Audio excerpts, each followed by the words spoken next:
Salutations, my dearest friends. My name is Samantha, and today I'm going to be talking about things in books that I don't like, and if they have this trope, I really just won't read them.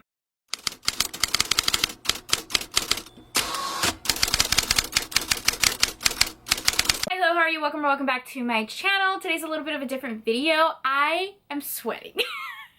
I'm literally sweating. I hate being negative on my channel. Like, it is just, it's not my personality. The whole reason I created this channel was to bring positivity to romance and talk about the books that I'm loving and give you guys good recommendations. So it's very rare that I will talk about books that I don't like, that I DNF, that I just wholeheartedly hate. Someone's rating is valid and something that I may not like, somebody else could love, and that's fine. That's fine. That's honestly the beauty of like the romance community, or just a community that reads in general, because everything is subjective and you could find someone who will give a book 5 stars and then you can find another person who will give it 1 star. However, there are some things in books that I hate. There are some things in books that I just will not read. If I see a book have a certain trope, I'll just, you know, watch from afar. I won't read it. Everyone has their personal tastes, and again, I don't like clickbait videos or like videos that really just thrive on negativity. It's not my vibe.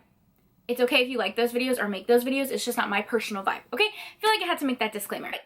The first trope that honestly I just can never get on board with, and I can't explain why, is a stepsister, stepbrother romance. I understand that they're only related by marriage, which is really not like blood relation at all. Like, they're step sister, step brother. They don't share any blood relation. I get it. I get it. Cannot do it. Cannot do it. It gives me the big ick, like the ultimate ick. So many stepsister, stepbrother romances. One that is like really popular right now is Eyes on Me by Sarah Kate. People love this book, absolutely adore it. And I have read other books by Sarah Kate that I think are fabulous. I even started this one and thought the writing was beautiful, but it's a stepbrother, stepsister romance, and I just, The fact that their parents are still married, that's what's even more weird to me. Like, your parents are still married and you're legitimately stepbrother, stepsister by marriage, a marriage that is continuously going. What kind of like Thanksgiving dinner do you all have? Up with this person, you were raised in a sibling role. It's just weird. Like, it's so weird. So many of these books, and I know some people like this trope or like certain books with this trope. Power be to you. Cannot read it. Just the family dynamic, and a stepdad or a stepmom, no, that's even weirder. One kind of has like a family thing is twins. There's a phase, okay, it was a phase in menage romance where it was like 2 guys, 1 girl, but those 2 guys were twins. Literal, came from the same womb, shared the same womb, have the same birthday, blood, DNA, twins, okay? No, absolutely not. Like, if you are in any way related, I am not reading it. We are not having this journey together. Miss me at the next exit. A lot of these books, though, there's no sword crossing. It's not polyamorous or like MMF. It's menage, where it's focused on the girl's pleasure. So yes, the blood related brothers or sisters, whatever, are like not interacting in that way, which makes it maybe slightly better. No, it doesn't. It feels weird to even defend it. No. And again, this was a really big trend in menage. The one I'm thinking of is like a Jessica Kane romance. I know she has like a couple like step siblings. She even has romances with like twins as well. It's just strange. Very strange. Even if it's like a love triangle and the girl is in love with both brothers and she has to like pick between the brother, that's like that. Like, why are you trying to create a discourse between literal family members? That is thicker than water. I'm not trying to have no beef between twin brothers. Again, what is your Thanksgiving family dinner like? Very awkward, I would assume. Like, cannot imagine that being like a healthy coexisting relationship in any scenario. They're literally, they shared the same womb, guys. They shared the same womb. That does not mean they need to share the same person. It doesn't. I read a Judith McNaught book. It was a historical romance, and the hero and the heroine were literal cousins. Like second, third cousins. And like, I know this happened in like Regency time because they would try to keep like the noble blood together, and there's only so many noble families and they have a very short breeding pool. Fine. I don't want to read about it. don't want to read about it. Doesn't matter if they're cousins. Or even like that one series that like Shadow, what is that series called? I'm gonna put it right here. Where they like led us to believe that they were siblings. Why would you do that? Why is that a plot twist? I cannot, will not. A little bit more lighthearted is fan fiction. I'm not a fan fiction girl. I've honestly tried, but 9 times out of 10 when I pick up a fan fiction book, I just don't like it. People like Hermione fan fiction, Twilight fan fiction. It's not my vibe. The only fan fiction I will generally read is like Phantom of the Opera fan fiction, just because the actual sequel they gave us to that franchise called Love Never Dies was trash, and I refuse to acknowledge it. So I do pick up the occasional Phantom of the Opera fan fiction, but other than that, not a fan of it. Not that I think fan fiction is problematic or wrong or trashy, like none of those things. It just doesn't pique my interest, if that makes sense. With retellings like Romeo and Juliet, Beauty and the Beast, something with a little twist, you know, but an actual like fan fiction, I don't know. I'm here. I just realized I forgot to add a trope that I cannot read, cannot stand, will not read, and that is anything with paranormal activity, clairvoyance, supernatural activity, demonic activity.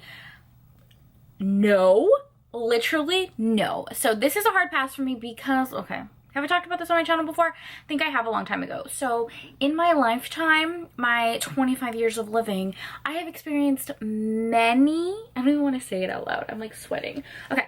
I've experienced many supernatural activities and paranormal sightings, like whatever the hell you want to call it. And it's a little traumatizing. For me, it has not been like your Long Island medium that is like passing along messages and it's all real cute. No, it's been traumatizing, and I can remember things happening since I was like a little kid, and many years I struggled with even going to sleep because those things would plague me, my dreams, my nightmares, whatever you want to call them. And I always felt like a weirdo because like nobody else was seeing the shit I was seeing, okay? So I used to keep it a secret for a real long time.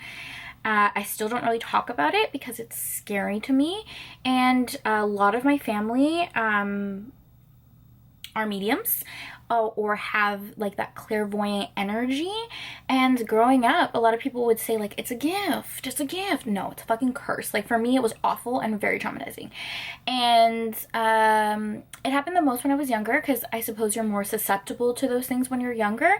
It's not that I can control it now that I'm older, but I know for sure when I read those type of books or watch those type of scary movies, thriller, suspense, it definitely triggers me, and I will have nightmares upon nightmares. So I have to stay away from it. It's why I read romance and don't read thrillers and suspense. You will never really find me reading like a horror book. So any book that's gonna give like horror, suspense, paranormal activity vibes, no. Fuck no.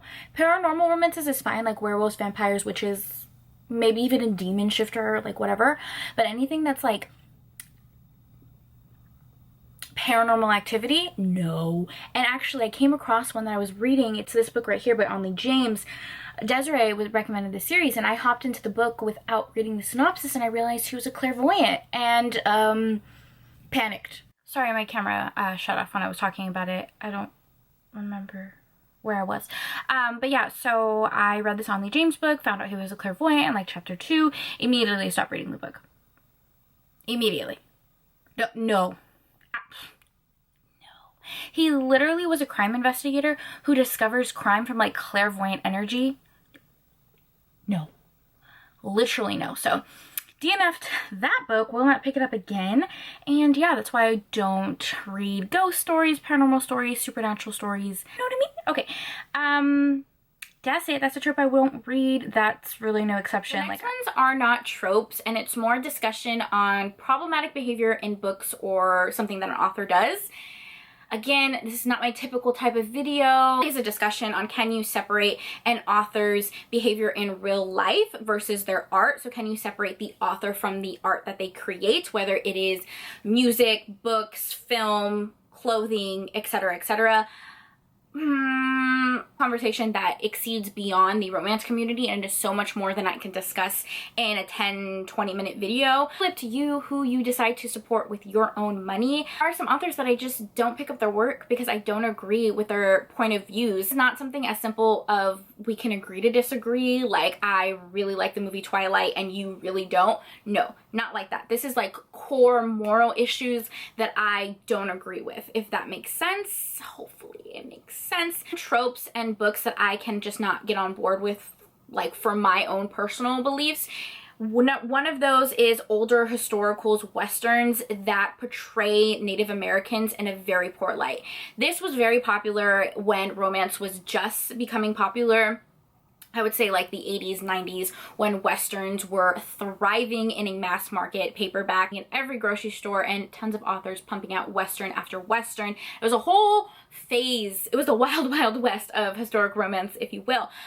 But if you look at some of those historicals that were posted, there are so many that have Native Americans on them that are portrayed horribly, and I just cannot support that. I cannot get beyond that. I'm even going to give you examples because I don't even want to promote those authors or those books on my channel. I have tons of historicals behind me. A lot of them I bought without really even looking at the title, and I know you might think like, how is that possible? But it's because I will go on eBay and buy like a mystery lot of 50 historic romances, so it's a mixed bag. I don't know what I'm getting. A local bookstore near me actually closed down and they were giving away a lot of their books for free or for a very cheap price, but they were in like these boxes, really organized besides maybe by genre, like a historic romance box, a Harley Quinn box, a fiction box. For the most part, it was just a randomized lots that they were trying to give away because they were closing. So a lot of books I kind of ended up with without really looking at the plot, looking at the author, and I had to take a deep dive into my own collection and cipher out all of those old westerns because I just don't feel comfortable supporting them, don't feel comfortable reading them. This goes beyond just a trigger warning and beyond a trope that I generally have a distaste for, because the verbiage that is used to describe this marginalized group of people, a group of people that I am not included in, is harmful. It is truly harmful, it's reckless, and just offensive, and I cannot get on board with it. So I stray from those books. You probably will not see me recommend or read those books, and it's why I have not read many westerns in general, because even westerns that the Native American is maybe not the hero or the main focus, they still have like those underlining themes and digs. I don't like it. It really, really like bothers me. The tropes that I mentioned, I kind of like just don't like I won't read. This one actually like boils my blood, and it's a hard pass for me. So the next one is authors where I just feel like I cannot support them. I cannot reasonably justify picking up their books. And I feel like you cannot separate an author's belief versus their art is because if you are purchasing their art, you are supporting their platform. You are offering them a larger platform and more monetary value to continue to spread the beliefs that you directly disagree with. I do see some authors' behavior, and I tend to stay away from their books because, again, it all comes back to romance is an escapism for me. It's something positive for me. It's something that makes me happy. So I don't want to engage in that type of behavior. And oftentimes, if an author has core beliefs like that, those undertones very well can creep into their books. So that's something else. Camera died, so I genuinely forgot what I was even talking about. I think I was talking about like authors and their behavior. Like an author I really wouldn't read from, and I'm sorry, is Cora Riley. She wrote a lot of mafia romances that I genuinely wanted to check out, but then she recently came out with a romance book that featured a disabled character, and the verbiage and just even the cover was in such poor taste. People in the disabled community were reaching out to her and saying, hey, this is really harmful, maybe this and this can fix it, and the way she responded leaves such a bad taste in my mouth.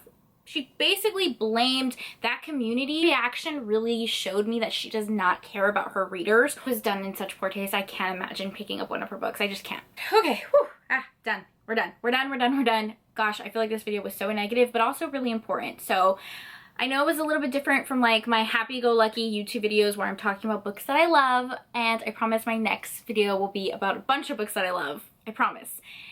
If you guys liked this video, give it a thumbs up. As always, thank you so much for taking time out of your day to spend time with me. It means the absolute world to me. I hope you guys are always staying happy and healthy and safe, and I will see you in my next video. Bye.